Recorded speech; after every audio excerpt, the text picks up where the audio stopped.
कुछ दिनों पहले इंडिया के इतिहास में कुछ ऐसा हुआ कि इंडियन रुपीस की कीमत अपने ऑल टाइम लो पर जाकर पहुंच गई। 84.49 रुपीज $1 के बराबर हो गया। इंडिया के इतिहास में आज तक ऐसा नहीं हुआ था कि इंडियन रुपीस की कीमत कुछ इतनी नीचे गिर गई हो। The Indian rupee hit an all-time low against the US dollar.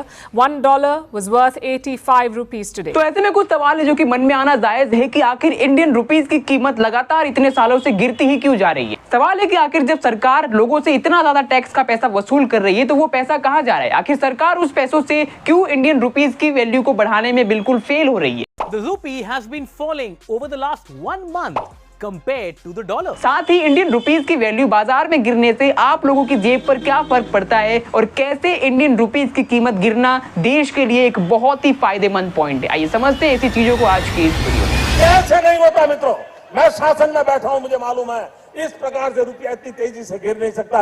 अरे ये नेपाल का रुपया नहीं गिरता है, बांग्लादेश की करेंसी नहीं गिरती है, पाकिस्तान की करेंसी नहीं गिरती, श्रीलंका की करेंसी नहीं गिरती। क्या कारण है हिंदुस्तान का रुपया पतला होता जा रहा है? साल 1947 ये वो साल था जब भारत देश अंग्रेजों से आजाद होता है। ये वो साल था जब देश एक आजाद इकोनॉमी वाला देश बनता है। एक ऐसा सुनहरा समय जब देश का 4 रुपया अमेरिका के $1 के बराबर हुआ करता था और ये सारी चीजें पॉसिबल हो पाई थी तो इंडियन की ओल्ड हिस्ट्री की वजह से और आजादी से पहले अंग्रेजों ने जो भी व्यापार जो भी इंफ्रास्ट्रक्चर बनाए थे उन सभी चीजों की वजह से। लेकिन फास्ट फॉरवर्ड करके चलते साल 1965 में एक तरफ जहां भारत पाकिस्तान के साथ में वॉर लड़ रहा था तो दूसरी तरफ चाइना की तरफ से वो अपने बॉर्डर को सिक्योर करने में लगा हुआ था। ये वही साल था जब भारत के रुपयों का बुरा टाइम शुरू होता है और इस कदर बुरा टाइम शुरू होता है कि आज तक इंडियन रुपीस की कीमत कभी बाजार में बढ़ी नहीं। उस साल भारत दोनों देशों से वॉर लड़ने के कारण काफी ज्यादा वेपन दूसरे देशों से सप्लाई करने लगा था। बहुत ही ज्यादा हाई इंपोर्ट की वजह से देश के रुपये की कीमत लगातार बाजार में गिरती जा रही थी। साल 1966 में एक समय तो ऐसा भी आ गया था कि देश के पास में वॉर लड़ने के लिए पैसा ही नहीं था। ऐसे में इंदिरा गांधी के पास यहाँ पे कोई और चारा नहीं था, इसलिए उन्होंने सोचा कि क्यों ना वो वर्ल्ड बैंक के पास जाए और उनसे लोन मांगे। लेकिन वर्ल्ड बैंक ने एक सीधी सिंपल सी शर्त रखी कि वो लोन तो दे देंगे लेकिन इस चीज के बदले इंडियंस को उनकी रुपीस की वैल्यू बाजार में गिरानी पड़ेगी। और साल 1966 में इंदिरा गांधी की सरकार ने भारत के रुपयों की कीमत 57% तक गिरा दी। सोचिए 1947 में 4 रुपए $1 के बराबर हुआ करता था, वही आगे चल के 7 रुपए $1 के बराबर हो गया, यानी कि कम से कम 50% की रुपए में गिरावट। लेकिन गैस वोट ये तो खाली अभी शुरुआत थी। साल 1991 आते आते भारत देश एक ऐसी सीरियस सिचुएशन में फंस जाता है कि भारत देश के पास सिर्फ 2 हफ्तों का ही इंपोर्ट का पैसा बचा हुआ होता है। 2 हफ्ते के बाद देश के पास में एक भी रुपया एक्स्ट्रा नहीं बचा हुआ था। इस सीरियस सिचुएशन से निकलने के लिए उस टाइम की सरकार ने क्या किया, उन्होंने फिर से रुपयों को दांव पर लगा दिया और साल 1991 में सबसे पहली बार इंडियन रुपीस को ओपन मार्केट कर दिया गया, जिसके वजह से जो डाउनफॉल इंडियन करेंसी को झेलना पड़ा है उससे आज तक भारत का रुपया उभर नहीं पाया। लेकिन साल 1991 तक उस टाइम तक कुछ हद तक भारत के रुपयों के पास पावर हुआ करती थी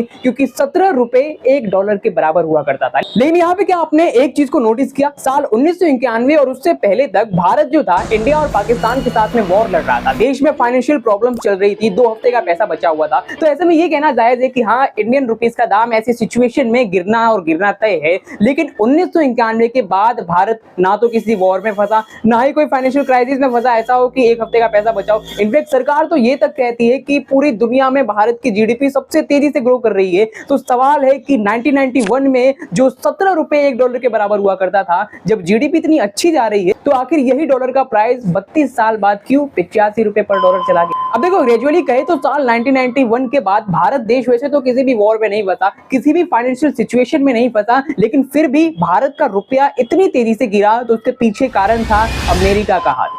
अब क्या है कि अमेरिका जो है वो एक पहले से ही सुपर पावर कंट्री रहा है। अमेरिका में अगर कोई भी प्रॉब्लम आती है तो वो प्रॉब्लम अमेरिका की नहीं पूरी दुनिया की हो जाती है। अमेरिका में मंदी आती है तो वो मंदी पूरी दुनिया भर की हो जाती है और यही अमेरिकन इफेक्ट हमें साल 2009 में भी देखने को मिलता है। साल 2009 में अमेरिका के साथ ही पूरी दुनिया भर में यही वैश्विक मंदी हमें देखने को मिलती है। ये वैश्विक महामंदी इतनी खतरनाक थी कि एशिया से लेके दुबई और यूरोप सभी देश मंदी से जूझ रहे थे। और इंडिया से लेकर चाइना कोई भी देश इस मंदी की चपेट से नहीं बच पाया था। सिंपल सा यहाँ पर रिजल्ट निकल के आया कि जो 1991 में 17 रुपया $1 के बराबर हुआ करता था, अमेरिका की मंदी की वजह से यही 17 रुपया 50 रुपए पर डॉलर पर जाके चला गया। अब देखो जाहिर सी चीज है कि महामंदी आने की वजह से सारे प्रोडक्शन सेक्टर, जितने भी प्रोडक्शन यूनिट्स थे वो बंद हो गए थे, जिसकी वजह से भारत जो था पूरी तरीके से दूसरे देश पर आधारित रहता था। अगर कोई इलेक्ट्रॉनिक चीज चाहिए तो वो चाइना से मंगा लो, मेडिसिन चाहिए अमेरिका से मंगा लो, वेपन्स चाहिए तो रशिया से मंगा, क्रूड ऑयल चाहिए तो दुबई से मंगा लो। इस तरीके से इंडिया पूरी तरीके से दूसरे देशों पर निर्भर रहता था और इम्पोर्ट ही करता था खाली ज्यादातर। अब जाहिर सी चीजें, इतना अंधाधुन अगर इम्पोर्ट होगा देश में तो इंडियन रुपीज की कीमत जो बाजार में है वो लगातार गिरती ही जाएगी। लेकिन फिर भी इंडिया की इकोनॉमी ने पिछले 10-15 सालों में काफी अच्छा परफॉर्मेंस किया। इस गिरती करेंसी को थोड़ा बहुत तो रोका और 2022 तक इसे 80 रुपए पर डॉलर जाने दिया, लेकिन अभी 2024-2025 के स्टार्टिंग में ही ये 85 रुपए पर डॉलर चला गया और इतिहास में आज तक ऐसा कभी नहीं हुआ था कि इंडियन रुपीस की कीमत इतनी ज्यादा गिरी। लेकिन यहाँ पर आपको पता है एक्चुअल चीज क्या है? प्रॉब्लम ये नहीं है कि इंडियन करेंसी डॉलर के सामने लगातार गिरती जा रही है, वो तो गिरेगी। जिस तरीके की देश की प्रशासन व्यवस्था है उसको देखकर तो कह ही सकते हैं कि इतना ज्यादा टैक्स वसूलने के बाद भी सरकार जब करेंसी को मजबूत नहीं बना पा रही तो और कोई उम्मीद की नहीं जा सकती। ये करेंसी तो गिरने ही वाली है, इससे प्रॉब्लम नहीं है। लेकिन प्रॉब्लम एक्चुअल में ये है कि इस बार फिर से इंडियन करेंसी अमेरिका की मर्जी से गिर रही है और इंडियन करेंसी अमेरिका के डॉलर का गुलाम बन चुकी है। वो कैसे, मैं आपको समझाता हूँ। पिछले महीने पहले क्या हुआ कि डोनाल्ड ट्रंप की अमेरिका में जीत हुई थी और वापस से ट्रंप की पार्टी अमेरिका में बनती है। इंडिया में बहुत सारे लोग खुश हो रहे थे कि डोनाल्ड ट्रंप अमेरिका में जीत चुके हैं, लेकिन वो ये नहीं जानते थे कि वही डोनाल्ड ट्रंप उनके ही देश की करेंसी को गिराने के प्लान में लगे हुए। डोनाल्ड ट्रंप ने अभी कुछ दिनों पहले ही कुछ ऐसी पॉलिसीज लागू की जिसके वजह से ना सिर्फ इंडिया बल्कि पूरे एशिया के जितने भी देश थे उन सब की करेंसी में गिरावट आई। आप सोच सकते हो कि अमेरिका का एक प्रेसिडेंट कितना ज्यादा पावरफुल हो सकता है जो कि पूरे कॉन्टिनेंट के ही करेंसी के प्राइस को गिरा दी। ये पॉलिसी कुछ ऐसी थी कि डोनाल्ड ट्रंप ने टैरिफ पर 10% ज्यादा चार्जेस को बढ़ा दिया है। यानी कि सिंपल लैंग्वेज में अगर मैं आपको समझाऊं कि पहले मान लो कि इंडिया दुबई से क्रूड ऑयल लेता था 100 रुपए में, तो अब उसी 100 रुपए के क्रूड ऑयल को लेने पे उनको 10% और भी ज्यादा टैरिफ पे करना पड़ेगा।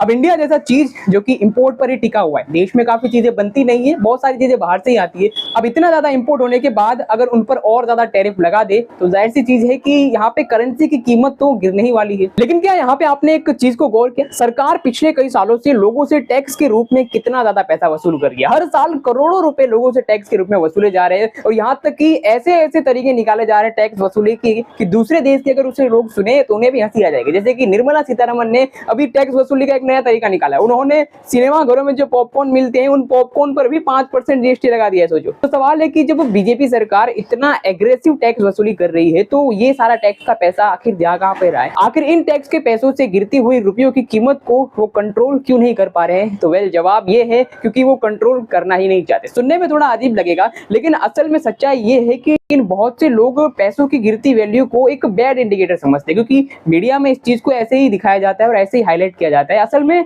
ये एक बैड इंडिकेटर भी है, लेकिन वो कहावत है ना कि बहुत सारी चीजों के नुकसान है तो उसके कुछ फायदे भी। ठीक उसी तरीके से अगर किसी भी देश की करेंसी की वैल्यू गिरती है तो उसके बहुत सारे फायदे भी है और सरकार इस चीज को बहुत अच्छे से जानती है, इसलिए वो इसका फायदा उठाने की पूरी कोशिश कर रही है। अब इस चीज को अगर आपको समझना है कि पैसे की गिरती वैल्यू से आखिर देश को कैसे फायदा होता है तो मैं आपको एक आसान से लैंग्वेज में समझाता हूँ कि मान लो कि कोई भी जैसा देश है, मान लो भारत ही है। भारत जैसा देश एक तरफ बहुत ही ज्यादा इंपोर्ट कर रहा है, चाइना से स्मार्टफोन, इलेक्ट्रॉनिक पार्ट्स बहुत ज्यादा इंपोर्ट कर रहा है, तो उसकी वजह से इंडिया की जो करेंसी की वैल्यू है इंडियन फॉरेन बाजार में वो लगातार गिरने लगेगी। अब क्योंकि इंडिया की करेंसी की वैल्यू लगातार गिर रही है तो भारत में जो सामान बनते हैं जो दूसरे देशों में एक्सपोर्ट होते हैं उन सामानों की कीमत भी बहुत ज्यादा कम होगी, क्योंकि करेंसी की वैल्यू घट रही है। तो जाहिर सी बात है कि इंडियन जो प्रोडक्ट है जो बाहर एक्सपोर्ट हो रहे हैं उनके भी दाम तो कम होने ही वाले। तो इस तरीके से यहाँ पे क्या है, एक लूप होल के हिसाब से चलता है। किसी भी देश का इंपोर्ट बढ़ा, करेंसी की वैल्यू यहाँ पे कम हुई, करेंसी की वैल्यू कम हुई तो देश में जो भी एक्सपोर्ट होता है सामान